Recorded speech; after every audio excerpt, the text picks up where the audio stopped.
Kita ke Kementerian Ketenagakerjaan yang telah merumuskan formula kenaikan upah pekerja dan buruh di tahun depan dan berdasarkan peraturan pemerintah nomor 51 tahun 2023. Selain inflasi dan pertumbuhan ekonomi, dalam formula tersebut ditambah satu variabel yakni indeks tertentu. Kementerian Ketenagakerjaan telah merumuskan formula kenaikan upah pekerja dan buruh di tahun depan. Dalam formula tersebut ditambah satu variabel yakni indeks tertentu. Staf khusus Menteri Ketenagakerjaan Dita Indasari mengungkapkan, indeks tertentu nantinya akan menjadi titik keseimbangan untuk besaran kenaikan upah kerja, agar tidak naik terlalu tinggi yang memberatkan pengusaha dan juga tidak terlalu rendah yang tentunya merugikan kaum buruh. Indeks tertentu ini merupakan perwakilan dari kontribusi tenaga kerja terhadap pertumbuhan ekonomi, mengingat pertumbuhan ekonomi di suatu daerah tidak hanya dikontribusikan dari para pekerja semata, namun ada faktor lain seperti belanja pemerintah, investasi, dan faktor lainnya.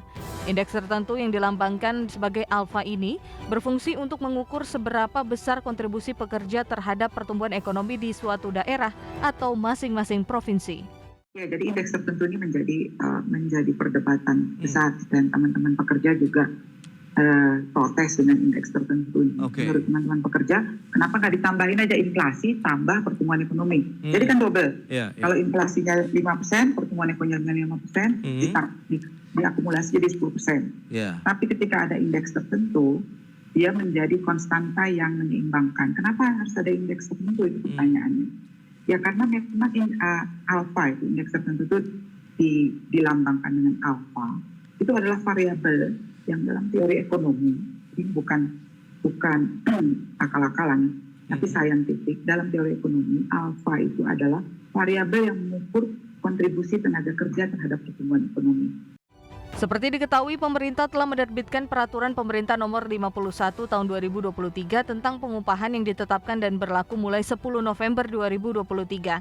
Dalam PP Nomor 51 Tahun 2023, formula upah minimum mencakup 3 variabel, yakni inflasi, pertumbuhan ekonomi, dan indeks tertentu yang disimbolkan dalam bentuk alfa.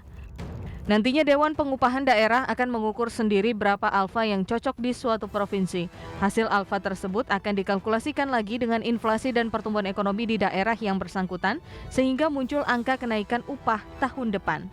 Jakarta, Tim Liputan IDX Channel.